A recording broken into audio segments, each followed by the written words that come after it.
오늘 예배 자리에 나오신 모든 분들에게 하나님의 은혜가 가득하시기를 주님의 이름으로 축원합니다.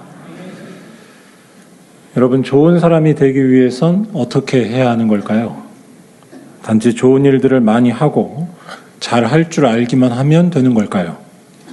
아니면 좋은 사람이니까 좋은 일을 하는 사람이 되는 걸까요?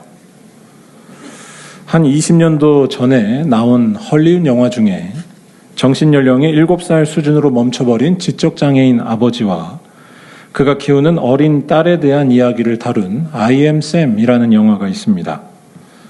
아내가 출산하자마자 버리고 간 딸 루시를 키우는 아버지 샘은 포스터 한번 보여주시죠.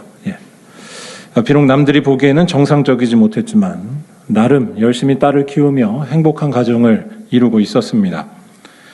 그런데 딸 루시가 7살이 되자 이른바 전문가들이 개입하기 시작하면서 전혀 생각지 못했던 문제가 일어납니다. 이 아버지 샘은 아버지로서 해야 할 일들을 제대로 할 수 없을 것이기 때문에 딸을 다른 가정으로 입양해야 한다라는 것이었습니다. 거칠게 말해서 아버지로서 해야 할 일들을 잘 할 수 없으면 아버지가 될 수 없다라는 식의 논리였습니다.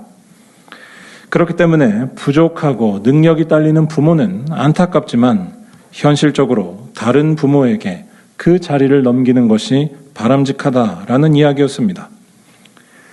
그러자 딸에 대한 마음이 가득했던 이 아버지 샘은 자신을 돕는 사람들과 함께 포기하지 않고 이 문제를 법정으로 가지고 갑니다.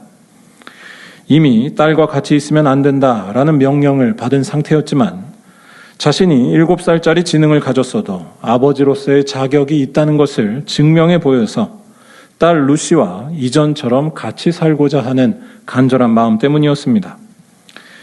결론이 어떻게 됐는지는 이 영화를 보고 직접 확인하시기를 바랍니다. 다만 눈물샘이 고장날 것을 단단히 각오하셔야 합니다. 이 영화가 던지는 의문은 제가 처음에 던진 좋은 사람에 대한 질문과 비슷합니다. 좋은 일을 많이 하고 잘할 줄 알면 좋은 사람이 되는 걸까요? 아니면 좋은 사람이니까 좋은 일을 하는 것일까요? 이 영화로 말하자면 이 영화에 나온 아버지 샘은 정신연령이 7살밖에 되지 않기 때문에 아버지가 될 수 없고 아버지로서 있을 수 없는 것일까요? 아니면 아버지니까 아버지가 될 수 있는 것일까요? 만약 자녀에게 한 번도 부족하지 않고 아버지로서 해야 할 일을 완벽하게 할 수 있기 때문에 아버지가 되는 것이라면 뭐라고 할까요? 저는 참 우울해질 것 같습니다. 정확히 말해 아버지의 자격에서 탈락하게 되는 일이 아마도 저를 포함해서 여기저기서 속출하면서 모든 아버지들을 대체할 새로운 아버지가 이제 곧 등장하지 않을까 싶은 두려움마저 듭니다.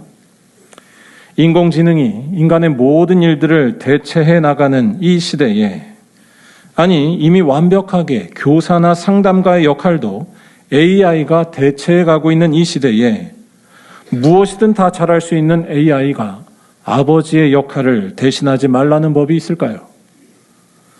하지만 이 영화를 끝까지 보면 알 수 있지만 단지 부모로서 여러 가지 일을 잘 하는 것 자체가 부모의 자리를 대신하지 못합니다. 좀 어려운 말로 기능이 존재를 대신하지 못합니다. 제 아내가 어려운 말 좀 하지 말라 그래서 제가 충청도 사투리로 이 말을 좀 바꿔봤습니다. 낯이 잘 든다고 해서 주인 노릇 하것슈? 일 잘하는 로봇이 밥 차려준다고 내 아버지 되남뉴? 그냥 저기 한 거지. 맞죠? 제가 드리고 싶은 말씀은 아버지는 단지 무언가를 잘해서 되는 것이 아니라 아버지라는 근본적인 사실이 아버지가 해야 하는 일 자체보다 우선하고 앞서 있다라는 것입니다. 정확히 말해 아버지라는 그 사실에 집중하고 있는 것이 모든 것들이 달라지게 하는 길입니다. 좋은 사람이니까 좋은 일을 하는 사람이 되고 아버지니까 아버지로서 모든 것을 포기하지 않고 다 할 수 있게 됩니다. 이 영화를 보시면 그 사실을 잘 알 수 있습니다. 존재가 행위보다 앞섭니다. 거꾸로 말해 이 순서를 놓친 채 다급하고 불안한 마음에 눈에 보이는 행위에만 집중하게 된다면 아무리 다 잘하더라도 아버지라는 본래 모습을 놓쳐버릴 수도 있습니다. 진정한 의미에서 아버지가 되는 것이 아니라 아버지로서 해야 할 일에만, 아니 내가 세운 기준에만 빠진 아버지의 일을 하는 사람이 되는 것입니다. 이런 아버지가 자식 앞에서 자식을 위해 정말로 해야 할 일을 하고 아버지의 모습으로 서 있을 수 있을까요? 아니, 이런 아버지야말로 어떤 경우에는 위험해질 수도 있습니다. 행위를 강조하는 아버지가 어딘가 많이 모자란 자녀를, 자기처럼 완벽하게 하지 못하는 자녀를 과연 이해할 수 있을까요? 결국에는 자녀를 주고받는 식으로 대하거나 평가만 평생 하게 될지 모릅니다. 아버지가 아니라 일종의 계약 당사자가 되는 것입니다. 반대로 아버지이기 때문에 단지 아버지로서 존재하고 있다면 자식이 부족해도 내가 한 일을 몰라줘도 다 참을 수 있고 계속해서, 아니 더 뜨겁게 사랑할 수 있습니다. 이 아버지는 어떤 일을 하는 것이 아니라 단지 아버지로서 사랑을 하는 것이기 때문입니다. 이러한 말씀을 드리는 이유는 오늘 말씀에서 예수께서 우리들에게 주시는 준엄한 명령을 잘 이해하기 위해서입니다. 바로 너희는 세상의 소금이니 세상이 썩지 않게 하는 짠맛을 내야 한다는 것이고, 또한 너희는 세상의 빛이니 세상을 환하게 밝히는 빛을 내야 한다는 예수님의 말씀입니다.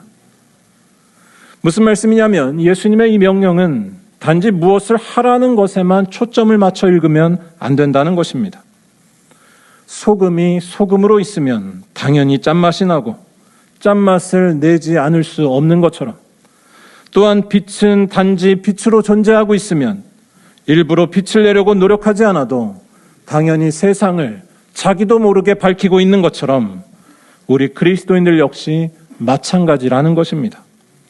너희는 세상의 소금이니 너희는 세상의 빛이니, 우리 자신이 누구인지 그 변화된 본질과 정체성에 집중할 때에 우리는 기독교인들은 율법이 필요 없다는 식으로 살아가는 이상한 사람이라는 오해에서 벗어나게 된다는 것입니다. 우리의 진짜 모습을 드러낸다는 것입니다. 세상을 환하게 하는 빛이 발사되고 세상을 썩지 않게 할 뿐만 아니라 맛나게 하는 소금 같은 짠맛이 터져나오는 것입니다. 바꿔 말하면 우리들은 모든 율법을 완성하신 예수를 통해 이미 의와 생명의 세계로 들어간 자들인 줄로 믿습니다. 이 예수를 믿는 한, 이 예수를 사랑하는 한 우리는 소금이고 빛이기에 우리는 율법주의자들보다 더 나은 모습을, 곧 하나님과 이웃에 대한 사랑이 억지로가 아니라 자동으로 드러난다는 것입니다. 하나님 앞에 점수 따기 위해 스스로 의롭게 되려고 애쓰는 차원이 아니라 예수께서 살아계시고 그분을 사랑하기 때문에 저절로 몸이 움직이는 것입니다. 하나님 외에 남지 않았기 때문에 막을 수 없는 빛이 새어나오는 것입니다. 어떤 일을 하는 것이 아니라 사랑에 푹 빠진 것이고 주님께서 다스리고 계신 것이며 나는 없는 상태가 되는 것입니다. 일단 예수의 이 명령은 제자들을 향해 주시는 숙제 같은 말씀이라고 할 수 있습니다. 예수께서 앞서 마태복음 5장 초반부에서는 팔복의 선언을 하시면서 하나님의 백성들이 가져야 할 삶의 태도에 대해 말씀하셨다면, 이제는 더 구체적으로 세상 속에서 해야 할 과제를 알려주시는 것입니다.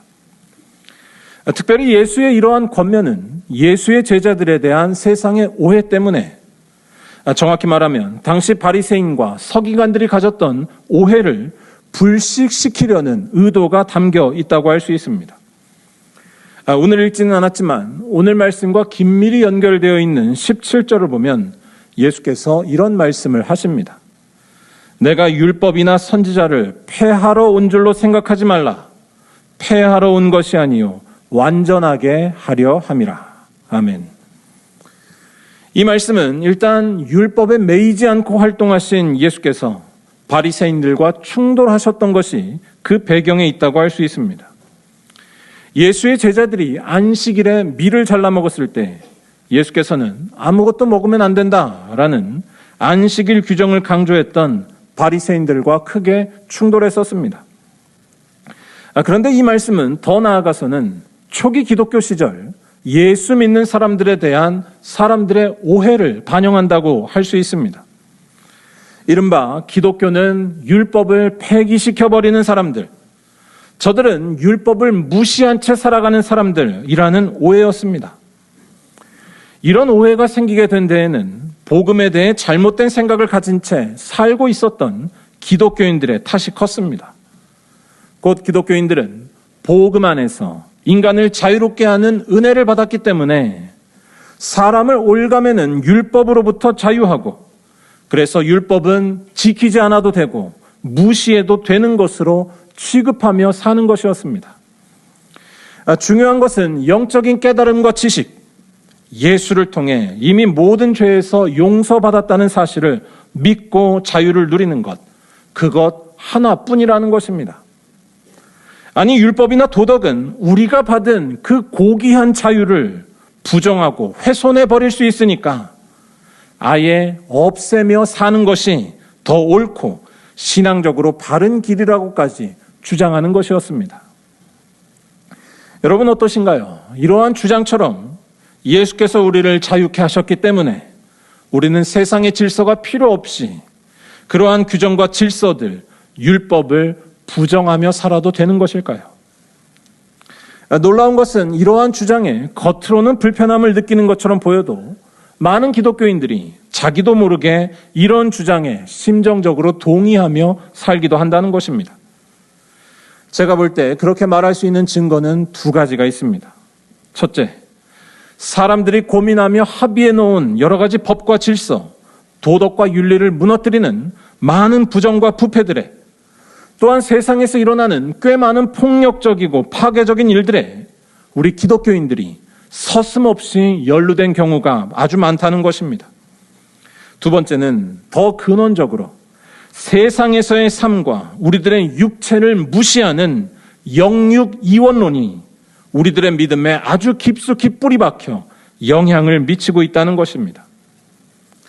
예수 믿으면 하나님이 다 용서해 주시니까, 그래서 자유해지니까 법을 무시하고 잘못해도 결국에는 상관없다는 식의 그 생각, 또 중요한 것은 고귀한 영혼이지 저급한 육체가 한 일은 결정적이지 않다는 그 생각 때문에 오늘날 많은 기독교인들이 큰 부끄러움 없이, 아니 어떨 때는 신앙의 이름으로 아주 당당하게 각종 추악한 일에 가담하는 것이 아닐까요?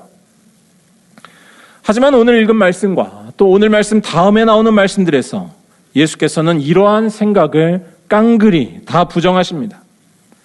예수께서는 율법이나 선지자를 폐하러 오신 것이 아니라는 것입니다. 그는 율법을 완전하게 하려 오셨다는 것입니다.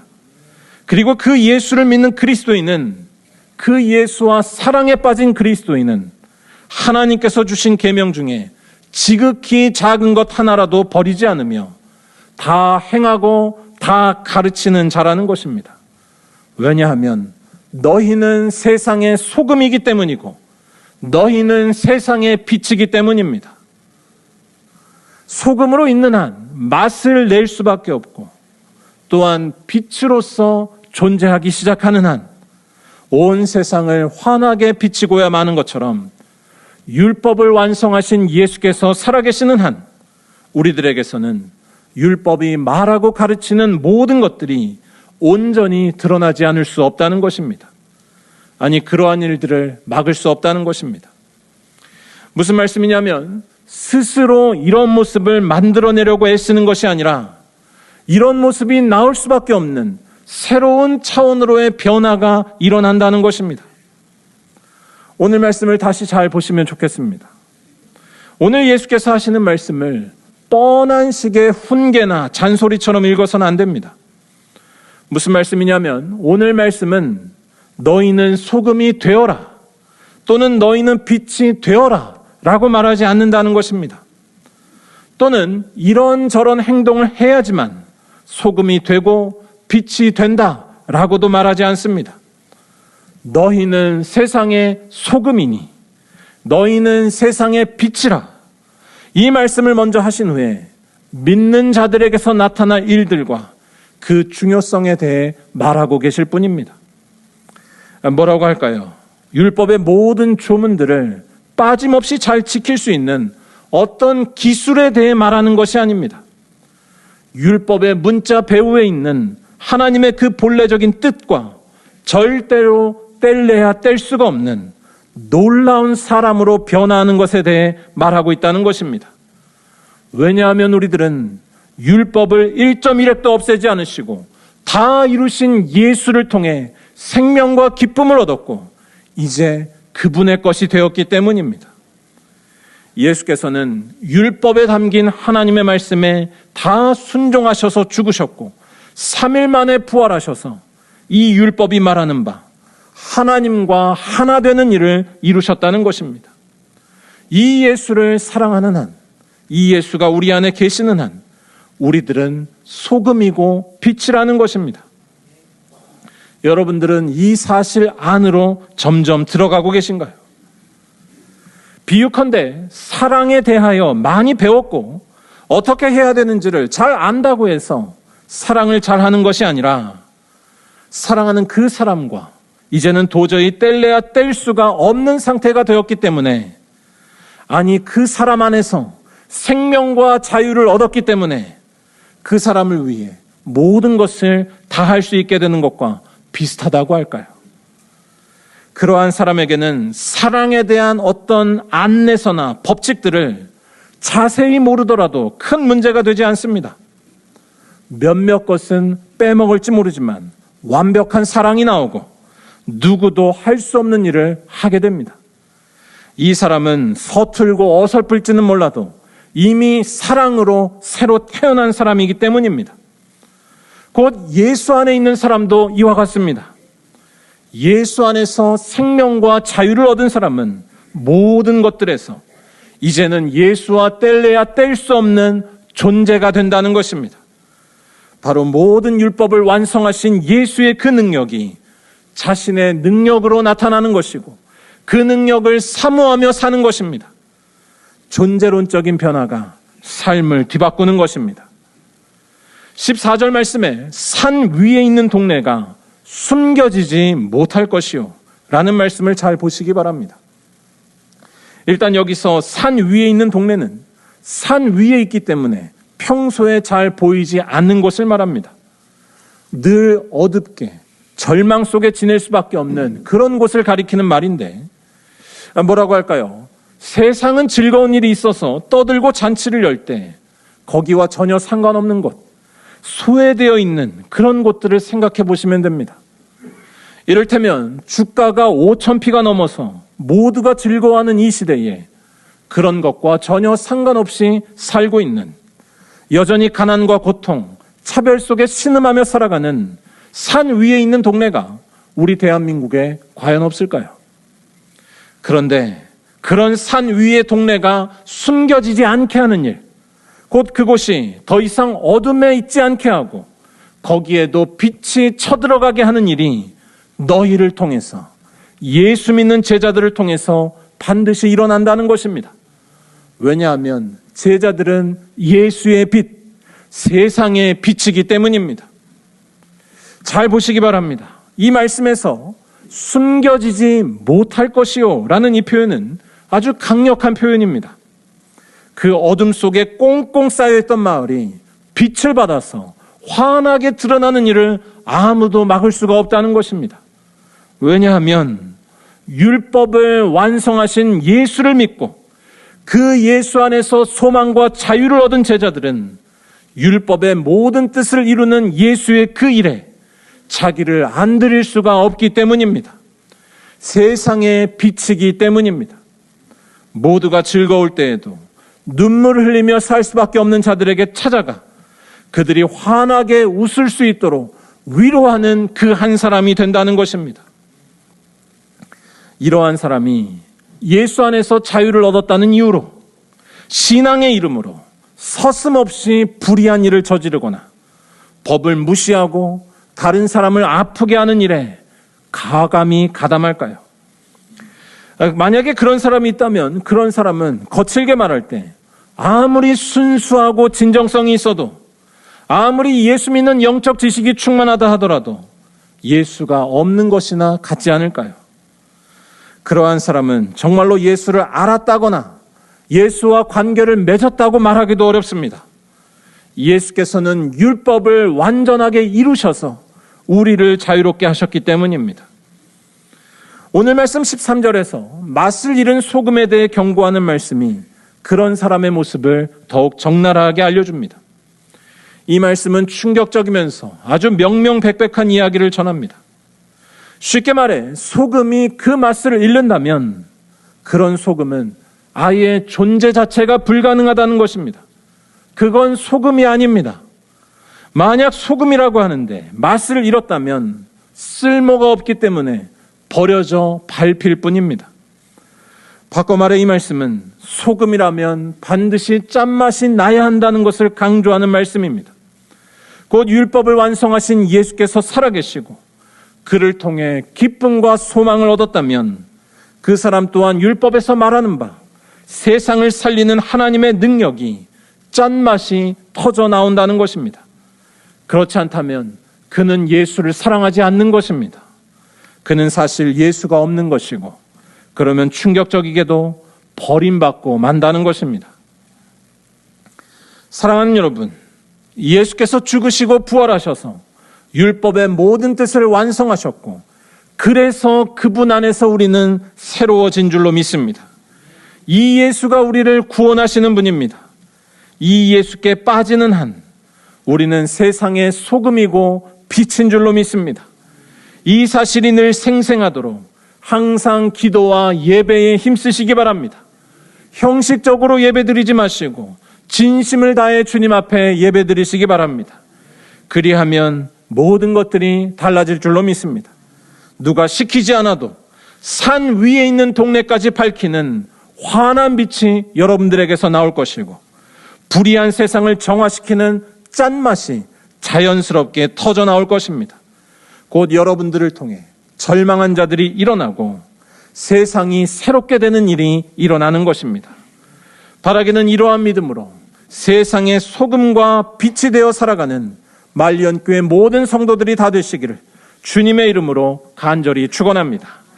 기도드리겠습니다.